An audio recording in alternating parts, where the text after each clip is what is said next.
you go.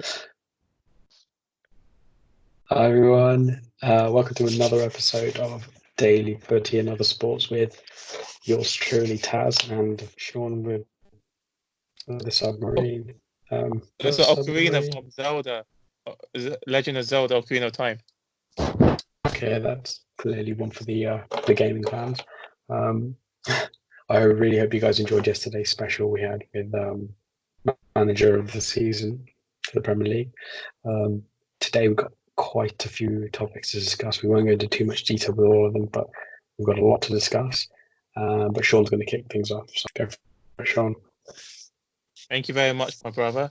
So, the breaking news that was released on Thursday night was that in the wrestling world, we all know that WrestleMania is set to go ahead despite the pandemic of coronavirus. One of the big main events was the returning Goldberg as the defending champion versus his protege Roman Reigns in the Battle of Spear versus Spear. However, on Thursday night, it was leaked to the whole world, to BBC as well, that Roman Reigns has decided not to participate in the recordings of WrestleMania, which had already apparently been pre-taped. And this is quite a fascinating information because in the world of American sports, a lot of people are still being forced into competing or participating despite the obvious risks of being involved with the coronavirus, of being around a world where there's coronavirus. Boris Johnson has been affected, for example, Prince Charles. So it's really, I believe, it's courageous for Roman Reigns, who has a compromised immune system due to his battle against leukemia. He had a relapse here. So I believe it's very courageous, very good move by Roman Reigns in order to go for it. But what's extraordinary, the reason why we delayed to even talk about this, although we got a schedule, is because we wanted to see what would be announced on his weekly television program of WWE SmackDown, in which there was no reference that he would even be dropping out, where Triple H just spoke about him and Goldberg being worthy competitors. And it's really interesting how WWE probably rocked by the news, and we hope that Vince McMahon does not treat him in any negative fashion because Vince McMahon has a history of being a tyrant. Furthermore, we spoke about a guy not getting paid for not competing. That guy is apparently replacing Roman Reigns. His name, a guy Taz likes. Do you know his name? Braun Strowman. Yes. So Braun Strowman has been scheduled to replace him, and apparently, according to rumors, they've actually already pre-taped WrestleMania. And furthermore, they've recorded two possible endings to prevent possible spoilers. So whatever happened, it keeps it fresh, and that's a good news in one sense. But at least they're delaying the possibility of wrestlers being more at risk. But as Donald Trump has stated on Saturday evening, New York, although it's not near Florida where the WrestleMania is happening, New York and New Jersey would have to be isolated and locked down. And another American sport, which is also hasn't been postponed by any chance, is the big UFC event that's scheduled to happen mid-April. So London witnessed a UFC event being cancelled, which had Tyron Woodley scheduled to fight. Kobe Covington, big fight. He's actually been scheduled to fight Tyron Woodley. There's also Nagano, a very talented heavyweight fighter. And of course, the big fight, the massive fight everyone wants to see, Khabib, who's not in America right now, or I don't think he is anyway, versus Tony Ferguson. Dana White has told Mike Tyson that it's still scheduled to happen, which is controversial because, as you said, so many people are suffering. You're putting fighters at risk. You're putting their trainers at risk. You're putting the promoters at risk, and it seems, why can't you delay? And it's interesting that one person actually agrees with that logic, and with Roman Reigns' logic, is the guy that is that represents the commentary of UFC, Joe Rogan. He's actually has stated he will refuse to travel to the venue to commentate, and this is a guy that loves to brag on about MMA. He loves to support UFC. He loved that Conor McGregor knockout on a certain cowboy, when he had a lot of arguments with the non-MMA pundit. So I think it's fascinating to mention how these sports stars are rebelling against the business prerogative of trying to put ratings above the health and welfare of these men at the end of the day, of men and women. What's your take about it? Because I believe it's fantastic they have actually gone through with this. Just basic common sense, really, isn't it? 100%. Because you all know it what? is.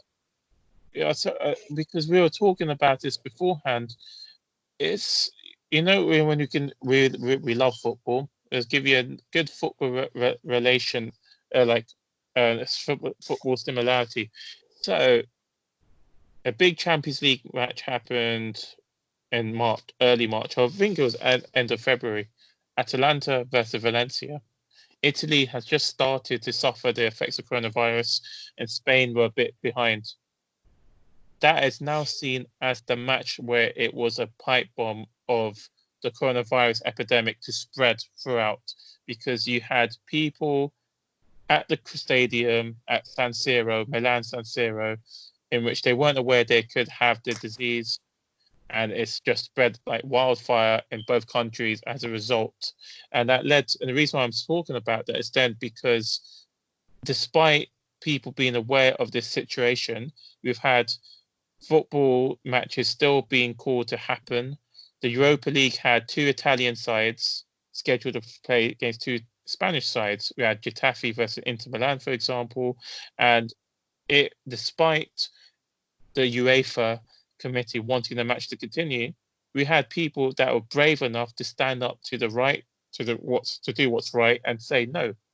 Unfortunately, Nuno of Wolves also wanted to do the same thing for Wolves not to travel to Olympiacos, where we all know, we spoke beforehand, the owner of Olympiacos and Nottingham Forest had coronavirus and therefore passed it on to Arsenal players, and it just spread like wildfire in the English league. So it's just like it's a very good thing that sometimes sports stars have to step in to do the logical thing above above the business model, and I believe that's a fantastic thing. We've got a Man United fan here and a Rangers fan here. Rangers and Man United actually had to participate in empty arenas at the same week, despite Getafe didn't need to do it as well. Oh, wasn't it empty at Leverkusen? Oh, it was not empty. You're right. Rangers hosted Pack Stadium, yeah. Sorry, that's it. Yeah. So, like, what's your take of that? As you said, it's fantastic they're doing it. I'm just like mind blown that they still haven't postponed it, and it's really good. And I think it puts a lot for Roman Reigns. But I'm just worried if Dana White and Vince McMahon do not heavily punish these guys, because at the end of the day, Vince McMahon has a history of trying to defy everything. He thinks he's bigger than God. He wants to be seen as a guy that's beat the government when the whole steroid situation happened with Hulk Hogan. He's restarted XFL. He just really wants to be the guy that does not take no for an answer. And let's hope Roman Reigns does not fall foul. Although logically he shouldn't. We're talking about Vince McMahon, and Dana White might be the same thing. He might say, okay, Joe Rogan won't commentate the biggest match card in history. I'm going to get a new commentator and blah, blah, blah. And there will be lots of other people willing to do it, but it's not right when they're doing the right thing in the first place. Common sense ought to prevail eventually. There's not much to say really about these things. It's just you're going to get people who are going to try to keep a business going as much as possible. TV, entertainment, it's got to be filmed. It's like Boris, for example, he's basically been in direct contact with the two other people who've been announcing things in public, and they've all got symptoms or got it themselves. Yeah. So if you play with fire, you're just making it worse for yourself. It's as simple as that. So Roman's obviously got to do it for his own health and well-being, as we all do, but he's at risk, so he's got to keep away from it. That's the right thing to do. But and Joe Rogan, just simply common sense. I mean, you can reschedule a UFC thing whenever you want, you know, because you don't have repeat UFCs. You know, it's never you 25 the next year, or it's never automatically back at the next venue in a year's time. You get so many other sports and so many other things that have a certain calendar that they stick to, and then people just rock up each year around the same time, like with the World Super Championships, to attend them. UFC is not the same. You know, they're separate UFC events. All you can do is you can just push back other events, or you could go ahead with a couple of events, or add a match to some of these events, make it an even bumper, bumper card or something like that. It's not difficult for UFC to actually fix these things. And wrestling, well, actors can come back. So call it a day, everyone. What are you doing? Exactly. As you can see, everyone, I'm not very animated about this because it's like a weird old topic. Yeah. Like London, the UFC event that was scheduled in London, as you said, easily postponed, was cancelled, and the fighter, Tyron Woodley, had his fight postponed.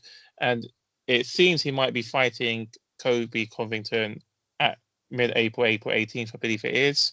They can reschedule that again, surely. That's what the best thing is to do. And as he said, they can even, worst case scenario is if it's going to proceed, get worse and worse, which is going to happen, pre-record it. This is why maybe in SmackDown they didn't, on last night, they didn't reference Roman Reigns not being in the actual WrestleMania event, because they pre-recorded his announcement that they pre-recorded that particular taping. It was not a live show where he was meant to be getting still prepared to fight Goldberg. So they could do the same thing at the worst case, but as you said, logically, let's not do it. As you said, there's not much more to say to it. We just want to give our gratitude to these guys who are doing the right thing. Well, you'd hope others would follow, but I think for most people's cases, they're sort of thinking, well, we've got mouths to feed, and if we don't work, we don't get paid. We've got the same situation happening all around the world. Yeah. It's the whole point of having caring owners and caring managers, which conveniently would also bring us on to one of our upcoming topics, but I won't discuss that in detail right now. But we will move on. We are a football channel, largely, but almost within an hour of each other, we saw an article first appear about the WSL, about how they are saying that if the season doesn't get wrapped up by August, they're in effect going to null and void it. And not long after that, we saw UEFA basically say that with the leagues, they're just going to say, well, if you guys don't start up your league by the end of June, probably going to also do the same. I think that's their way of saying. Excuse me. I think that's their way of saying that they really want the league to kick off again, pretty much as close to normal schedule. And we've obviously discussed this kind of topic before, but we've already had cancellations of non-league competitions. Did have a chuckle actually. There was one of the non-league competition. There is a Liverpool-based side who are 8 points clear at the moment of their league, and they've obviously just cancelled the whole league. We could be in a similar situation right now. There's a twisted part of me that thinks that's very amusing. But yeah, what are you thinking? I mean, differing deadlines from each of these. So I think it's interesting that we're at the end of the day, we're always trying to delay perhaps the biggest brands of La Liga, Premiership, and all these other sports. But regardless of all of this, we're still talking about competitors that have worked hard in the WSL and the non-league football, that have worked hard in order to achieve which positions they are currently in. And for them to still be in that position, it's unfair if I still think it's unfair if they get forced to go to vacate the position or not. I'd like to mention one particular side called Hashtag FC, a non-league football side, quite close with one of their footballers. He posted on his Instagram that he felt disappointed that all the effort that he put into that season seemed nullified. And I know this is not exactly the topic we're talking about right here, but it could lead to that possibility that if we're still dealing with unknowns, we do not know what could happen. The death rate is actually increasing in London, in the UK, and all these countries. So it's still not, we're not in a position of saying you have to do something now. I still think we should be lenient into the position of what we could do. Maybe even introduce a cup-based tournament in order to help reduce the game load, but let's not take away the value of the Our season. Hashtag FC a good example of that. I mean, they've got a YouTube channel which is very successful, and you obviously get monetized if you're doing pretty well as a YouTube channel. So unlike a lot of these non-league clubs, they are getting funding by success on their platform. So I'm not sure. I can understand from a football perspective, and that's how every professional or semi-pro should be thinking. But at the same time, they're not having to worry about the finance side as much, are they? So, which is one of the probably the main concern for a lot of these clubs, either having to close down completely or just, oh no, sorry, we can't pay you. Which will also conveniently move us on to our next one. But yeah, it's an iffy one. I mean, it's not really much to say in regards to this particular topic, because we've sort of covered our sort of opinions in the past, but at the same time, we've got differing suggestions, differing deadlines coming from the male and female organizations, which is a real lack of consistency as well. Yeah. Not great. It doesn't look good at all. And WSL is not small by any means. It is a growing, fantastically growing franchise. I always joke around with you about how high it is, but it's regardless. They had Man United, Tottenham, Arsenal have a massive derby in which a lot of people tuned in to watch. Chelsea regularly doing quite well. As you said, the Man United females are doing fantastic. It's not a, well, it's not a small thing. They've obviously had to recreate from scratch, and they've just come straight up through the ranks in one go. I think they're maybe in the top 5 or 6. I don't think they're in the top 4, but yeah, they're where they should be, I guess, having come from nowhere. So, yeah. but for them, they're doing very well. Yeah.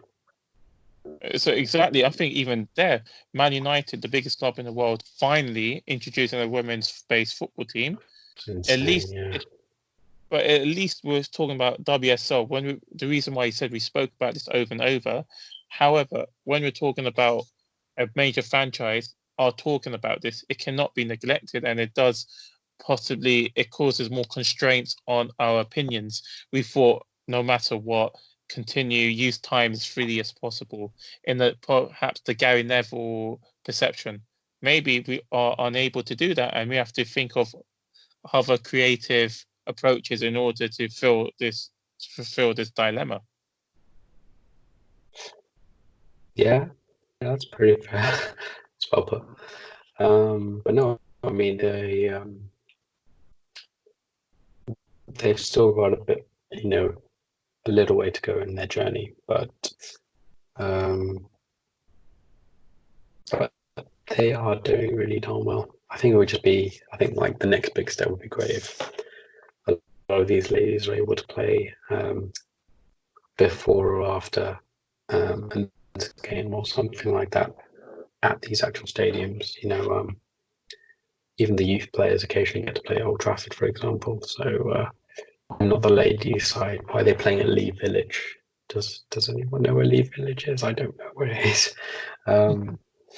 Yeah, it just sounds like it's a training ground or something like that. I think If someone knows, was it the old training ground or something? Yeah, I'm sure I could look it up right after this, but it might have been an old training ground actually. If someone knows, they can comment below. You agree with that, right? If someone knows, any of our viewers, we've got a lot of people talk to us and then are too shy to comment. Feel free to comment. We're here. We're just regular guys that wants to talk about sports during the isolation. Feel free. Put that away. Sorry. Why? I Total pro, this guy. It's like a child, but it does it does move us on conveniently to our next topic, which is actually focused on letting your team down. First and foremost, I mean, we spoke about Rangers, and the chairman, Dave King, has just stepped down with somebody called Douglas Park, for all those of you that know him. He's been put in interim charge of the board. And he said that fresh investment has been put on hold as the club deals with the crisis. And that the Parker said that the funding plan announced that November's AGM is well advanced. I mean, this is all lingo that's not very convincing, is it? At a time where you all kind of need to stick together, would you step down as a chairman? If you're thinking about it financially, they're the ones who are probably getting the most out of this. Yeah, I think there's a lot more to it in the sense that Rangers has had financial history, financial problems. Mike Ashley is one of the most recent examples as well. Lent them money. Some people didn't like the idea of Mike Ashley being involved. Sports Direct itself has caused controversy this week. So maybe there was perhaps a good timing for him to step down for new pastures because Rangers has always had problems on the board. Maybe you can even relate it to the Sporting dilemma that after their great victory against Celtic in the Rangers derby, in the Glasgow Celtic Rangers derby, Rangers has not been the same domestically, and perhaps he was probably someone for even financial costs, get rid of one guy and get another cheaper guy in to reduce expenditure. Perhaps the bleeding Christmas break, it keeps doing them every time. I don't want Christmas to come when it comes to Rangers. 2 years running, they've beaten Celtic right before Christmas. They were top, and then they've been absolutely garbage in the new year. I'm being kind, but so far has been the gap between them and teams below them. That all these hash ups, and they're still probably double figures ahead of all of these teams. I mean, it's just. We are back to normal in terms of those two dominating the way we used to, but not quite there in terms of Everton's consistency. Like the way Leicester pushed and pushed and pushed, and then they fell apart or fell away this season. It's kind of what Rangers did both this season and last season. There's no question that they're not quite there yet. It's very clear to see they still need investment. They still need the right kind of players, and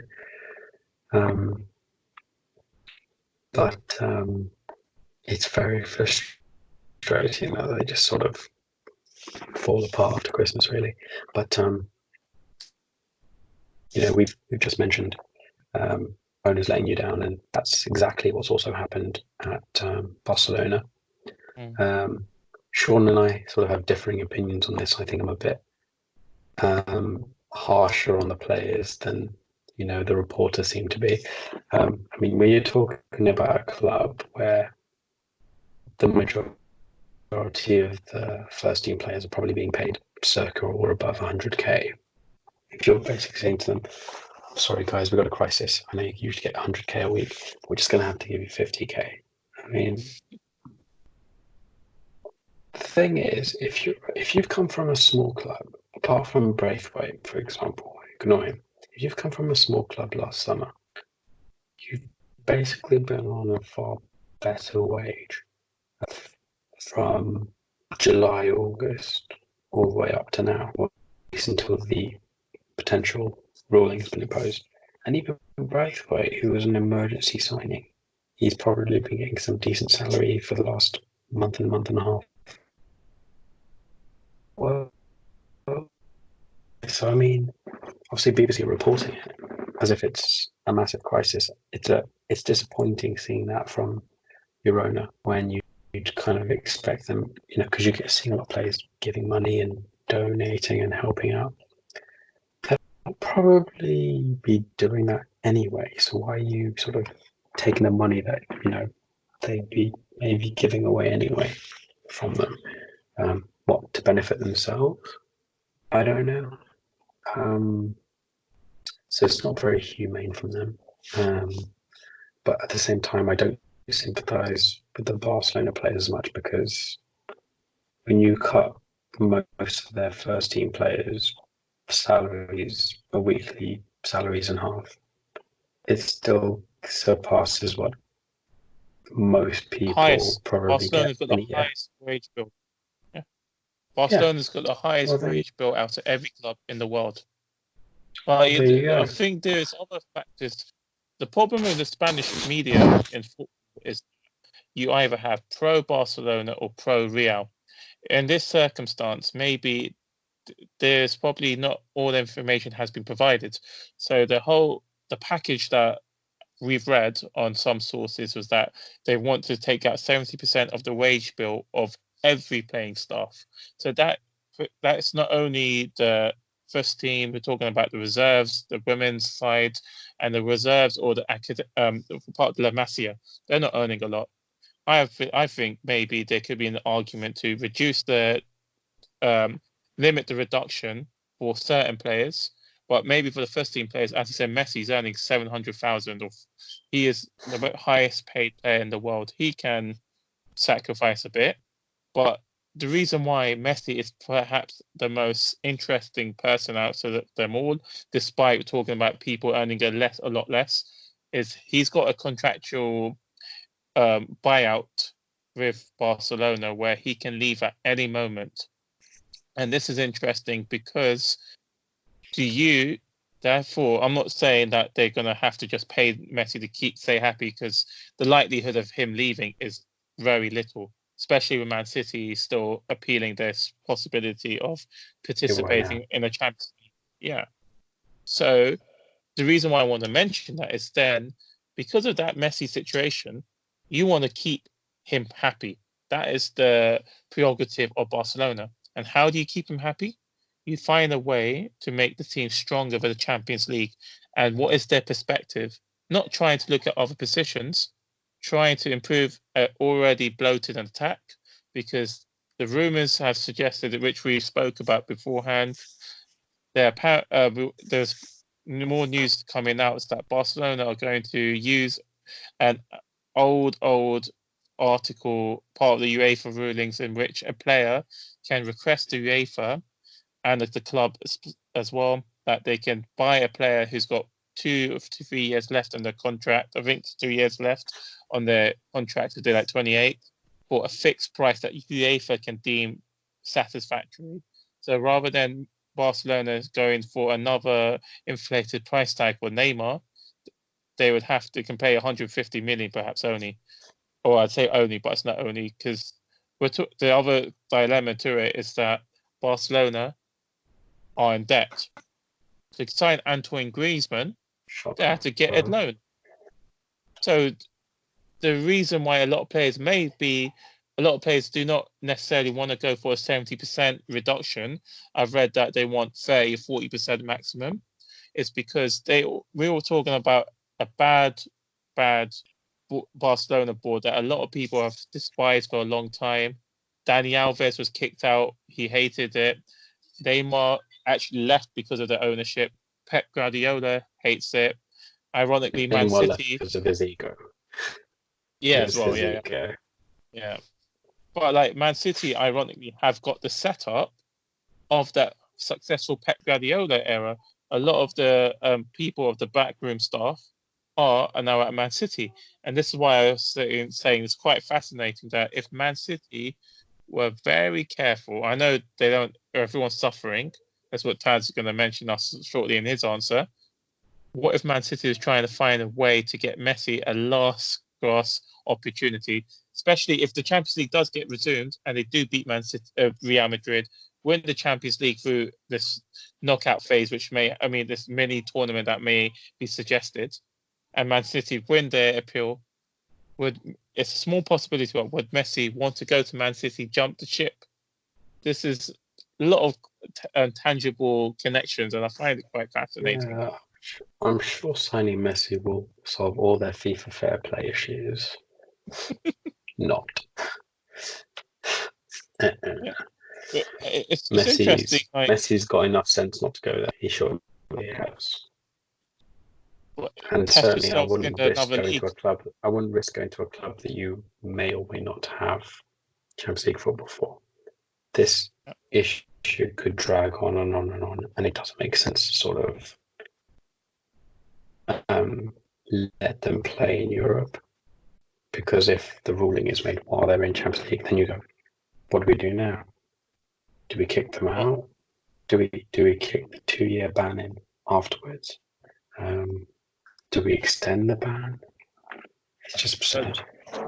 But the cash ruling is fascinating in itself. I think we can leave that for another topic because at the end of the day, a lot of information came from a leaked information of speculated information in which Etihad Airways was their whole business model was reviewed by an airline based so in aviation they have to regularly reveal their money, their financial impact, their financial income, and that was a private based information that was leaked to by WikiLeaks, I believe it was.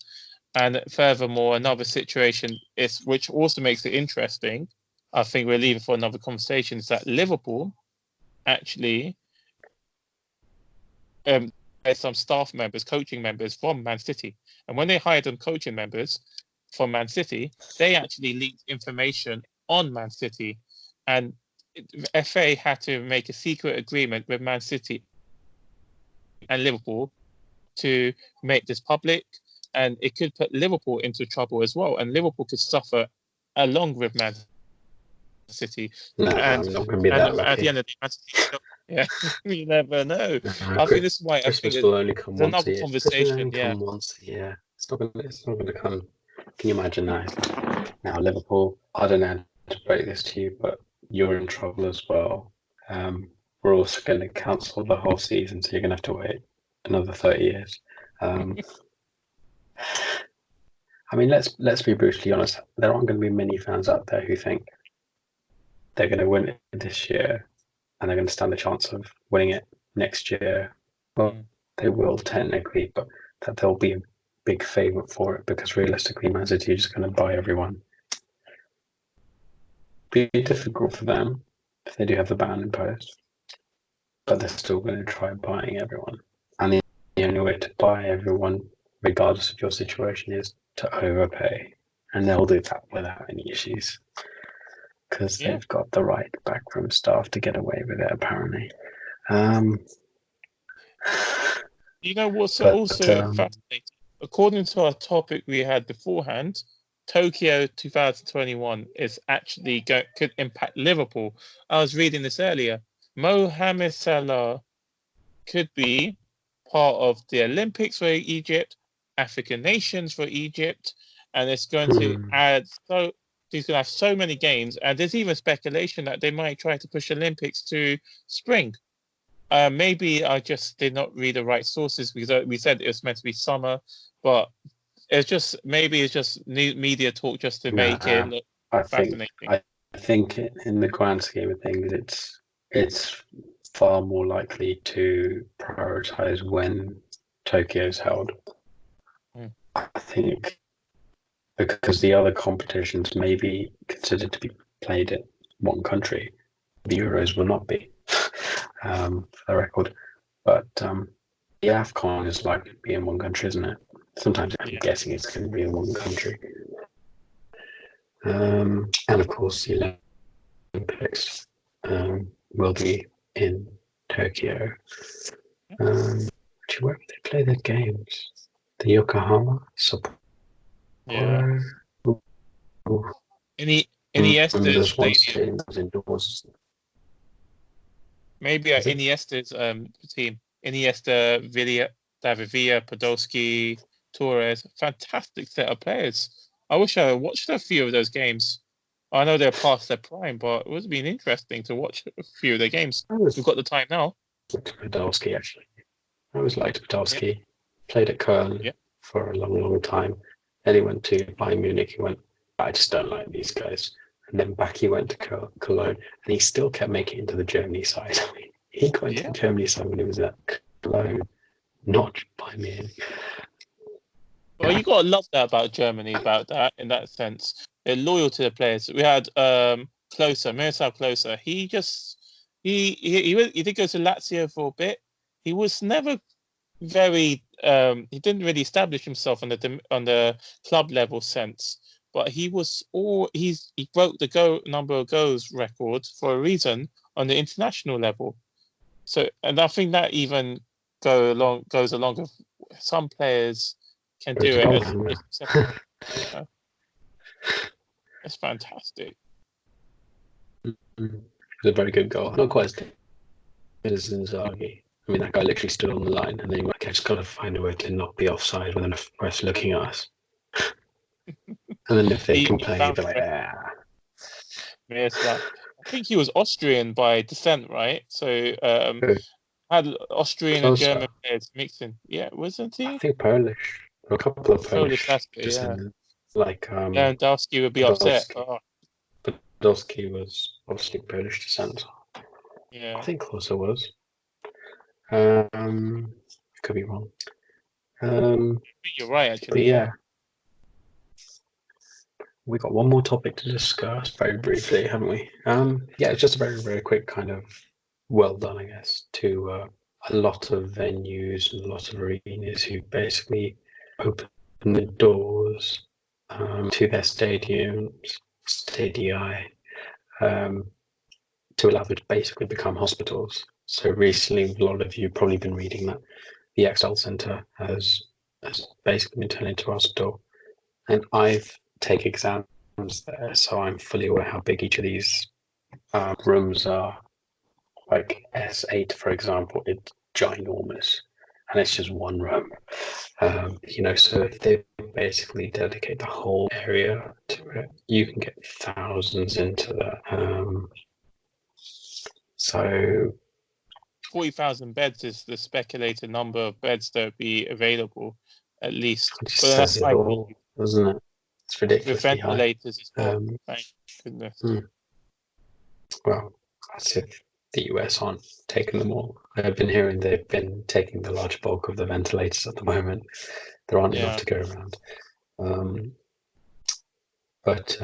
Yeah, I mean, that's one example. I just most recently one at the Millennium Stadium. Sorry, it's called the Principality now. Principality Stadium in Cardiff. They've done the same. Watford as well. Watford FC have decided to do it as well. It's fantastic. Yeah, I mean, it's a weird one, isn't it? Because I mean, obviously, I think it's hard to do it in places like Watford because with the Principality, it's got a roof, so you could technically, obviously, you lay out a flat surface on the pitch itself, but you can technically use the pitch. Watford don't have that luxury, so do you create beds outside, or are you using the internal facilities? Because if somebody's unwell, they've got the symptoms, feverish symptoms, being freaking cold outside is not going to help them. So I don't know. It's one for you doctors out there. Pop them in the 100%. comments. But 100%. But it's nice to see how people are going to use the stadiums when they're not being used. We look at the Brazilian 2014 World Cup. A lot of the stadiums that they had made for that World Cup aren't really being utilized. So one of them is actually used as a bus station. Or a more recent example, or more late previous example, Angola, African nations. I think 2012, they rebuilt the whole country in terms of football stadiums for the impending African nations. Unfortunately, Adebayo had an unfortunate situation. I think 2010. Sorry, that stadium is now not really used at all. It's going to rust, and obviously that country's got financial issues as well as Brazil. So I know it's a bit of going a bit sidetracked here, but it's just at least we're seeing facilities being used. Well, obviously when you're hosting an event, it's obviously like there are certain countries who don't actually have to try very hard at all. They've got a couple of maybe exceptional stadiums, like without question, the one in the Netherlands, for example, is the Ajax Stadium. It's stunning. I used to look forward to playing at that stadium on FIFA games and things like that. It's like, wow, just look at it. You've got and you've got a couple of sort of lesser stadiums in the Netherlands, but there are generally good ones. Spain's got a fantastic array. It's harder to actually, with Spain, England, Germany, and Italy, it's actually harder to narrow it down. With England, you've got the National Stadium, Wembley, you've got Old Trafford, Villa Park, the Emirates, the Etihad, Riverside. hmm? Riverside, Middlesbrough is not a bad stadium. Riverside. We don't have stadium. A bad. It's not bad. I guess the Tottenham Hotspur Stadium right now. People just say it looks gorgeous. But yeah, you're talking about some seriously good capacities here, and it's actually harder to narrow down how many of them you want to actually utilize. But then you get some countries who are chosen to host a tournament, and you're less in a position where they might have to really improve the stadium in terms of capacity or the structure, or they have to build it from scratch. Like Qatar don't even know how to play football. A lot of the players are Brazilian, for goodness sake. He just building everything, which is. Well, they got a good record, by the way. The process.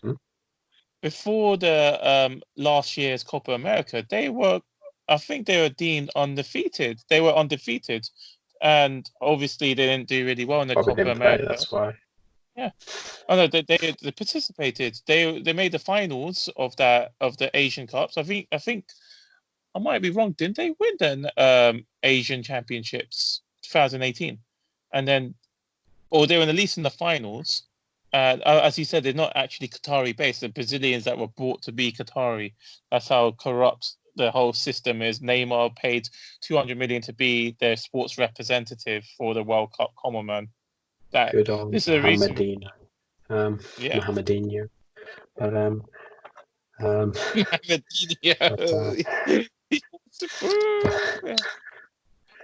wish he was a real. I hope he's a real guy. That'll be hilarious. But we strayed on topic. But yeah, I just to summarize, we just want to say like a massive thank you to all of these guys opening their doors. Obviously, with more help and of course more facilities and space, more people can be seen too. But it takes a kind gesture and a kind heart to sort of actually do it and back it up. So we've spoken about a couple of people that have sort of let people down earlier on in our video, and there are some people who are stepping up and really kind of making a difference and really trying to change how things are being done in the best way possible. So all we can do really is applaud them for that. Yeah. And that, unless you've got one of your standard lines. Yes. You actually reminded me, as you was talking about Ajax, you actually thank you so much for it. It's actually brilliant, good news. We should have perhaps even discussed this. Oh, yes. I know you can talk about, yeah, go for it. So you spoke about Ajax. So it's a player, unfortunately, for over 2 years was he was in a concussion. He was he was in a coma, I should say, for over Nori? 2 years. Something? Yeah. So basically, Abdilak Nouri, talented Ajax player who suffered a horrific heart problem. He was in a coma for over 2 years. A lot of players are very close to him, including Frankie de Jong, who actually inspired him to go to Barcelona when he was during his coma. His mother would ask Nouri which club should de Jong go to. That's the story de Jong has confessed. And when de Jong heard that Nouri moved his eyebrows towards the notion of going to Barcelona, that inspired him to go to Barcelona. So the news is that Nouri during this week had recovered from his coma, and we're going through so many problems in the world. It's fantastic to hear that good particular news. Yeah, it's sort of a lovely bit of news, but sort of kind of sad all at once as well. It's just sort of he's struggled so much, and to be fair, because he's been in the coma, he hasn't maybe known what's been going on or how long it's been. Amazing he's come out of it. Of him to come out of it and then have to sort of see what the heck's going on around him right now is just because obviously we don't know what his condition is, so we don't know if he's sort of completely recovered or whether something like this is a genuine concern for someone like him. So to him and his family, of course, stay safe and stay indoors. And of course to all of you as well, please do that. But I think that's a really nice moment for Sean and I to wrap up for the evening, day, whenever you're seeing this. And we will be back tomorrow, I suspect. But yeah, we will see you guys next video. Take it easy. Bye, guys.